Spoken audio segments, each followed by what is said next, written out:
जय हिंद। इससे पहले की वीडियो में हम आपको आईपीसी और सीआरपीसी की धाराओं के बारे में समझा दिए थे। एफआईआर और जीरो एफआईआर बता दिए थे और बता दिए कि चार्जशीट दायर करने के बाद जब मामला कोर्ट में चला जाता है, ट्रायल हो रहा होता है, तो उस दौरान आपको जेल में भेज दिया जाता है अगर अपराध बड़ा है तब। अब जेल में समझते हैं कि खाना कितने टाइम दिए जाते हैं और कितने खाना दिए जाते हैं। क्या आप बाहर से जेल के अंदर खाना ले जा सकते हैं? और क्या उम्र कैद 14 साल की होती है और जेल में एक दिन 24 घंटे का न होकर क्या 12 घंटे का होता है? और फांसी की सजा सुनाते दौरान जज कलम क्यों तोड़ देता है? और फांसी से पहले कौन कौन सी ऐसी इच्छाएं हैं जिसे आखिरी ख्वाहिश समझ के पूरी की जा सकती है? देखिए, जो जेल होता है वो राज्य सरकार के अधीन काम करता है और जेल की जो पुलिस होती है वो नॉर्मल पुलिस से अलग होती है। ये इसका प्रशासन पूरी तरह इस जेल प्रशासन के अंदर होता है। इसमें बहुत कम पुलिस वाले होते हैं, जो ज़्यादा मिलेंगे आपको बाहर ही। अंदर पुलिस वाले बहुत कम मिलते हैं। अंदर का जितना काम होता है वो कैदी ही करते हैं। कैदी जब शुरू में जाते हैं तो उन्हें नंबर नहीं दिया जाता है। हाँ, जब उनकी सजा मुकर्रर कर दी जाती है, ज़्यादा दिन की सजा है, तब उन्हें नंबरदार बना दिया जाता है। ऐसे आप जाइएगा 10 दिन 14 दिन के लिए तो नंबर नहीं बनाएगा, ऐसे ही छोड़ देगा। यही कपड़ा पे छोड़ देता है, कपड़ा भी नहीं देगा आपको अलग से। लेकिन हाँ, अगर ट्रायल लंबा चलने वाला आपका तब आपको नंबर देगा और आपको बैरक बताएगा किस बैरक में। उसमें कई बैरक होते हैं, यानी सेक्शन होते हैं। मतलब खतरनाक वाले को किस साइड में रखना है, जो नॉर्मल आया है पता है, जेलर को पता है कि भाई सब ये आया अभी 7 दिन में चल जाएगा, तो उसको दूसरे बैरक में रखता है। जेल में नाश्ता खाना सब तीनों टाइम मिलाकर हर अलग अलग राज्यों में अलग अलग खर्च किए जाते हैं कैदियों के ऊपर। अगर भारत के आप टोटल राज्यों को लेंगे तो पर डे एक कैदी के ऊपर लगभग 52 रुपए का खर्च आता है, ये जेल मेन्यू के हिसाब से। जेल में जो नाश्ता दिया जाता है, सुबह 7 बजे नाश्ता आ जाता है, जिसमें एक चाय का रहना कंपलसरी है। चाय के अलावा आपको कभी चना दिया जाएगा, कभी परोटी, ब्रेड, बिस्किट वगैरह दे सकता है या दलिया दे सकता है। ये सब बिस्किट वगैरह ये अंदर ही बनता है जेल के, काफ़ी अच्छा होते हैं सब। नाश्ता तो कम से कम ठीक देते हैं सब। वो दोपहर का लंच 11 से 12 बजे तक आ जाता है। लंच में अगर आप देखेंगे तो रोटी चाट हो रहेगी और आपको थोड़ा सा चावल और दाल दिया जाएगा। सब्जी कोई भी मौसमी सब्जी हो सकती है। दाल इतना रहेगा कि वो पानी की तरह पतला रहेगा दाल।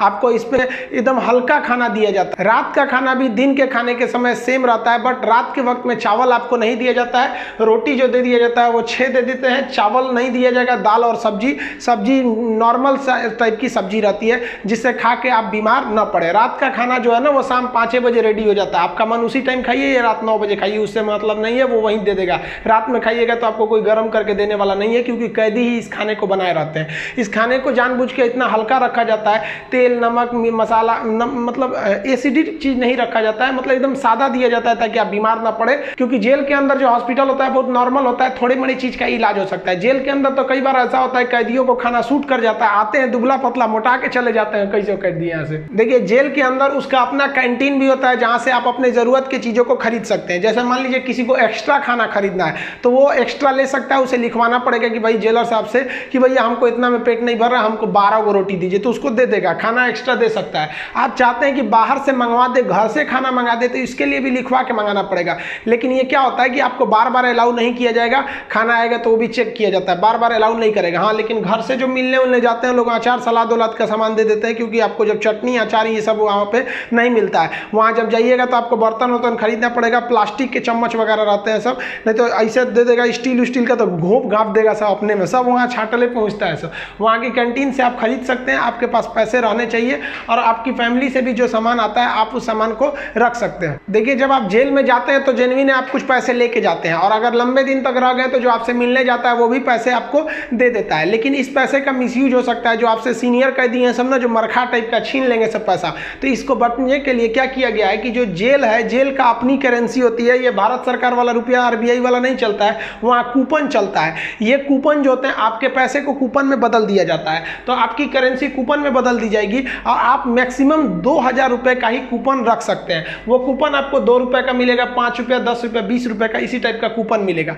ये आपको दिया जाएगा। अब इस पे ना एक विशेष कोड किया जाता है कि भाई आप ही के नंबर का ये रहेगा, आप ही के नाम का, तो दूसरा कोई इसको चला नहीं सकता है कैंटीन में ले जाकर। इसलिए इससे आप आराम से बच सकते हैं। ये रखेगा तो कोई भी चला सकता है। अब 2000 से ज़्यादा आप नहीं रख सकते हैं कैश। अगर कैश पकड़ा गया तो जब्त कर लिया जाता है और आपकी सजा भी बढ़ा दी जाती है। हालांकि बहुत से पहुंचने जो जान पहचान वाले कैदी होते हैं सब सीनियर, बहुत व्यवहार बना लेते हैं सब, अंदर बहुत सारी सुविधाएं ले लेते हैं सब। मोबाइल अलाउ नहीं है, फिर भी अंदर मोबाइल मिल जाता है। जेल में आप जाके मिल भी सकते हैं, आप परिजन हैं तो भी मिल सकते हैं, आप उसके मान लीजिए दोस्त यार कुछ भी आप जाके मिल सकते हैं। मिलने के लिए आपको 2-3 चीजें चाहिए। आपको पहले उस कैदी का नाम पता होना चाहिए, पिता का नाम और किस जेल नंबर में है। इसके लिए आप ऑनलाइन फॉर्म भर देंगे तो आपको नंबर वेट नहीं करना पड़ेगा, नहीं तो वहाँ जाइएगा तो ऑफलाइन में 15 रुपये का पर्ची कटाइएगा तो 3-3 घंटा तो पहले आप ही को लाइन में खड़ा कर देगा और तब आपको मिलाएगा। आप ऐसे बाहर खड़े रहेंगे, अंदर कैदियों का ही एक कमरा होता है, अंदर से उसमें घुसा दिया जाता है, वो अंदर रहते हैं, आप बाहर रहते हैं। यहाँ आप बात कर सकते हैं, यहाँ CCTV रिकॉर्डिंग वगैरह नहीं होता है। यहाँ आप सामान भी दे सकते हैं, बाहर के जो सिपाही खड़े रहते हैं कि अंदर जाके उस कैदी को दे दीजिएगा, ये सामान चेक करेंगे, अच्छा ठीक ठाक रहेगा तो दे देंगे, अगर इलीगल रहेगा तो ये लोग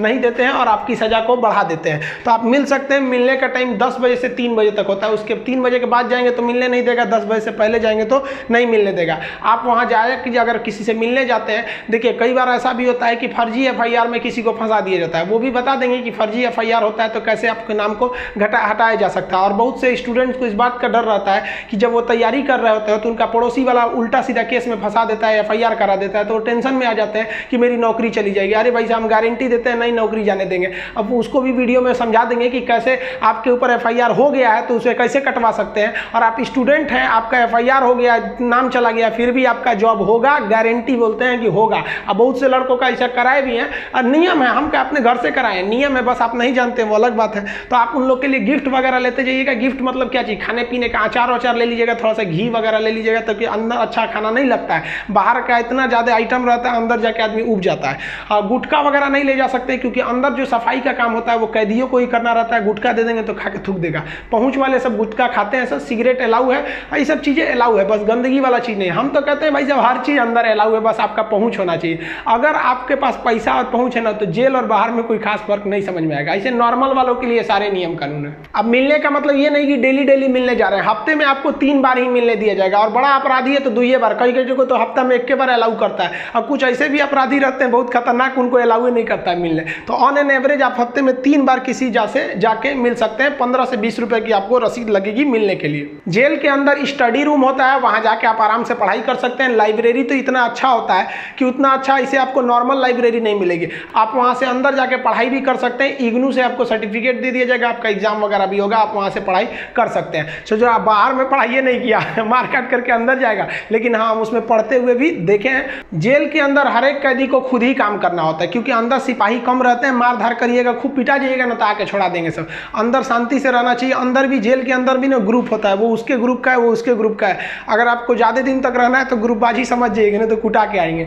उसमें क्या होता है, माली का काम होता है। जो जेल का कैंपस बहुत बड़ा होता है, जेल छोटा छोटा नहीं होता। अंदर जाएंगे तो एक दूसरे दुनिया है, वहाँ अंदर सब्जी वगैरह बोई गई रहती है, यही सब्जी आपको बनाने के लिए आ जाती है। कुछ अलग से भी सब्जियाँ वगैरह आती हैं, तो इसमें भी काम कर सकते हैं। कुक वाला, खाना बनाने वाले में भी काम कर सकते हैं। सबसे टफ यही काम होता है, सबके लिए खाना बनाओ, वो भी टाइम से बनाओ। यहाँ पर इसके अंदर कुछ फैक्ट्रियाँ भी होती हैं जहाँ पे आपको सोफ़ा बनाने के लिए आता है, कपड़े सिलने के लिए भी दे दिए जाते हैं सब।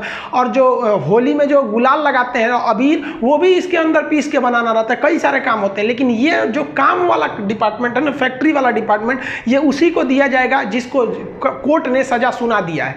लेकिन अगर कोर्ट ने आपको सजा नहीं सुनाया, अभी आप पर मुकदमा ही चल रहा है, तो इस पर नहीं देंगे सब, आपको ये सब हल्का हल्का काम कराएंगे सब। इस काम के बदले आपको पर डे का 20 रुपया मिलता है, यानी महीने का आपको टोटल 600 रुपया मिलने वाले हैं। आपको काम करना पड़ेगा। अगर आप काम नहीं करिएगा तो बदले में आपको एक बार पैसा देना पड़ेगा। ये पैसा पर मंथ नहीं लगता है, एक बार जाइएगा तो जेलर पूछेगा काम कीजिएगा कि पैसा दीजिएगा, तो जो पैसा देते हैं उसे हाता कहा जाता है। अब ये जो हाता का अमाउंट होता है, ये डिपेंड करता है, अलग अलग जेल पे थोड़ा सा डिफरेंट होता है, लेकिन एक ही बार इस हाता को देना रहता है। लेकिन अगर आप काम करेंगे तो अच्छा रहता है। कोशिश करिएगा आप लोग, अगर बाय द वे गलती से चले, देखिए ऐसा नहीं है कि आप मर्डर करके जाइएगा, आपको कभी गलती से भी फंसाया जा सकता है। हम लोग को बड़का कहीं बम फोड़े थे लोग, हम लोग का भी क्या था भाई, स्टूडेंट्स की मांग कर रहे थे लोग, उठा कर डाल दिया उसमें, तो काम का आप कर सकते हैं उसमें। तो ये सब काम थोड़ा सा इजी रहता है। काम का मतलब फायदा क्या होता है कि आपको खाना अनलिमिटेड मिलेगा, आप जितना खाना चाहें खा सकते हैं, और खाने की थोड़ी सी कैटेगरी थोड़ी आपकी अच्छी कर दी जाती है। अगर आप काम नहीं कीजिएगा तो आपको खाना गिन के मिलेगा, 4 रोटी 6 रोटी, इससे ज़्यादा नहीं मिलेगा, चाहिए तो लिखवाइए वगैरह। तो काम करने वालों को कुछ अच्छा फैसिलिटी दी जाती है। देखिए कई लोग को लगता है कि जेल में ना जो एक दिन होता है वो 12 घंटे का होता है, ऐसा नहीं है। पहले अंग्रेजों के समय होता होगा ये, लेकिन अभी के समय में जो जेल का कानून है वो एक, जैसे आपके लिए 24 घंटे का एक दिन होता है, वैसे जेल में भी होता है। अब कुछ लोग कहते हैं किसी को 10 साल की सजा हुई तो 5 साल में आ जाएगा, ऐसा फिल्मों में भी होता था पहले का ही तब। लेकिन अभी के समय में अगर आपको 10 साल की सजा हुई तो 10 साल बाद निकलेंगे, यानी आपके लिए भी दिन जो है वो 24 घंटे का ही है। और दूसरा, कुछ लोग को लगता है कि उम्र कैद में आदमी 14 साल में छूट जाता है। देखिए उम्र कैद का मतलब होता है कि आपको जिंदगी भर जेल रहना है, आजीवन कारावास रहना है। ये 14 साल की बात क्या है कि जज ने अगर आपको सुना दिया कि आपको उम्र कैद की सजा है, तो संविधान में लिखा गया है कि अनुच्छेद 72 के तहत तथा अनुच्छेद 161 के तहत, अनुच्छेद 72 के तहत राष्ट्रपति और 161 के तहत राज्यपाल आपकी सजा को माफ कर सकते हैं। तो ये जो 14 साल का थ्रेशोल्ड बनाया गया है कि राज्यपाल और राष्ट्रपति जो है ये उम्र कैद को 14 साल से पहले नहीं माफ कर सकते हैं। तो बहुत से ऐसे लोग होते हैं जो 14 साल जेल बिता देते हैं ना, तो ऐसा कहा जाता है कि 14 साल तक किसी को समाज से अलग कर दीजिएगा तो नॉर्मल व्यक्ति जो छोटा मोटा गुंडा है उसका बाकी सबसे संपर्क टूट जाता है, तो उसे माफ कर दिया जाता है। तो जनरली 14 साल में छूट जाते हैं। वो छूटते नहीं है बल्कि राष्ट्रपति या राज्यपाल माफ कर देते हैं कि चलो यार गलती, बहुत बार तो अपराध आवेश में आके हो जाता है, लेकिन ऐसा नहीं है कि सबको छोड़ देता है। कुछ कुछ एकदम सातिर अपराधी होते हैं, उन्हें नहीं छोड़ा जाता है। तो ये 14 साल मिनिमम है कि आपको इतना रहना ही है, इसके बाद राष्ट्रपति या राज्यपाल माफ करेंगे तब समझिएगा। अब एक चीज देखेंगे कि जब जज जो होता है जब फांसी की सजा सुनाता है तो दो चीजें इस पे ध्यान दीजिएगा। फांसी की सजा सुनाने के बाद वो स्याही को, कलम को तोड़ देता है। वो इस बात का संकेत है कि अब हम आपके ये जो फांसी की सजा सुना दिए हैं ना, हम जज होने के बावजूद भी अब इसमें कुछ बदलाव नहीं कर सकते। यानी ये कलम अब मेरी किसी काम की नहीं रहेगी, क्योंकि हम ये कलम रहने के बावजूद आपकी सजा में अब कुछ चेंजिंग नहीं कर सकते। इसलिए जज को बड़ा सोच समझ के फांसी की सजा सुनानी पड़ती है और तोड़ देता है। ये तोड़ने की प्रक्रिया एक संकेत है, ऐसा नहीं है कि उसमें तो दूसर कलम से नहीं लिख देगा। ये केवल एक दिखाने के लिए संकेत होता है। कैसे दुल्हा जाता है तो एक परछावना होता है उसका, वैसे एक तरह से समझिए। तो ये और इस पे लिखा जाता है टू हैंग टिल डेथ, लटकाओ तब तक जब तक मर न जाए। क्योंकि इतिहास में एक बार घटना हुई थी, एक जज साहब ने फैसला सुना दिया था कि इस अपराधी को फांसी पर लटका दिया जाए। अब जब उसे लटकाया गया तो कहा जाता है कि वकील जो था वहां पे ऑब्जेक्शन कर दिया कि लटका दिए, अब हटा दीजिए, क्योंकि आपने ये कहा है कि लटकाया जाए तब तक जब तक ये मर न जाए। अब तो लटकाने का फैसला दिए थे, फांसी पर लटक गया, आप जल्दी उतारिए। इस तरह की एक कई सारे पहले के मिथ हैं। अब इसके 100% सत्यता की हम गारंटी नहीं लेते हैं, क्योंकि ऐसी कहानियां बहुत हैं। तो वो लिख देता है कि हैंग टिल डेथ, तब तक लटकाइए जब तक ससुरा मर नहीं जाता है। तो फांसी की जब सजा दी जाती है तो जल्लाद जब सजा दे देता है तो वहां एक मजिस्ट्रेट रहते हैं, एक डॉक्टर रहता है और जेल सुप्रिटेंडेंट रहता है। फांसी पे लटके ही रहिएगा, डॉक्टर चेक करेगा, ससुरा अभी बचल है, छोड़ दो, अभी 10 मिनट और छोड़ दो। तब तक डॉक्टर नहीं कह देता, जब तक कि मर नहीं गए तब तक आपको लटकैले रह जाएगा। फांसी जो है वो अक्सर मॉर्निंग में ही दी जाती है, क्योंकि जेल प्रशासन के ऊपर सबसे बड़ी जिम्मेदारी फांसी की होती है। वो सुबह सुबह इसे निपटा देना चाहता है, और सुबह के समय जनता मीडिया भी उतने ज़्यादा एक्टिव नहीं होती है। खैर ये सेकेंडरी वजह होता है। फांसी घर में जब कैदी को लाया जाता है तो जल्लाद इस कैदी का चेहरा नहीं देख पाता है, क्योंकि पुलिस पहले ही उसके चेहरे को काले कपड़े से ढक देते हैं। जल्लाद जो होता है उसे काले कपड़े में पहना के फिर फांसी पर लटकाता है। इसे कपड़े ढकने का एक और रीजन है कि जब फांसी लगाई जाती है, किसी को फांसी दिया जाता है, तो उसके आंख वगैरह काफ़ी मतलब तड़पता है, तो एक होता है ना कि थोड़ा सा खराब लगेगा उस वजह से। तो यहाँ पर जो जल्लाद होता है इसे पहले ही, इसको फांसी लगाने से पहले इसे कपड़ा ढक के इसको लटका दिया जाता है। लटकाने से पहले इसे जब फांसी देना होता है तो उससे पहले इससे पूछी जाती है आखिरी ख्वाहिश। यहाँ वो अपने पसंद का खाना खाने को कह सकता है, अपने रिश्तेदारों से मिल सकता है, या कोई धार्मिक ग्रंथ कह सकता है कि हम उसको पढ़ना चाहते हैं। इससे ज़्यादा उसकी कोई ख्वाहिश नहीं पूरी की जाएगी। ऐसा नहीं कहेगा कि हमको मर्सिडीज में घुमा दीजिए, ये मरने वाला होता है, इसकी ख्वाहिश क्या बची रहती है। इन सबको तो अपने तबीयत खराब हो जाता है। जब इसके कपड़े में जल्लाद जब फांसी देने जाता है तो इसके कान में कहता है कि मुझे तुम माफ़ करना, मतलब ये हमारी ये तो मजबूरी थी, भगवान के लिए मुझे माफ़ कर दो, या अल्लाह के लिए मुझे माफ़ कर दो, तुम्हें अपने भगवान का वास्ता, जिस धर्म का ये अपराधी है। क्योंकि भाई इसमें कैद ये जो जल्लाद का, इसका क्या दिक्कत है, इसको तो जज ने जो आदेश दिया वो इसको पालन करना है। फांसी के बाद इसके जो बॉडी होती है वो पोस्टमार्टम के लिए भेज दिया जाता है, फिर घर वालों को दे दिया जाता है। आप जिस धर्म के हैं उस धर्म के हिसाब से इनका अंतिम संस्कार आप कर लीजिए। आई होप आप जेल मेनू समझ गए होंगे। नेक्स्ट वीडियो में बता देंगे कि फर्जी FIR से कैसे बचा जा सकता है। मिलेंगे नेक्स्ट वीडियो में, तब तक के लिए जय हिंद।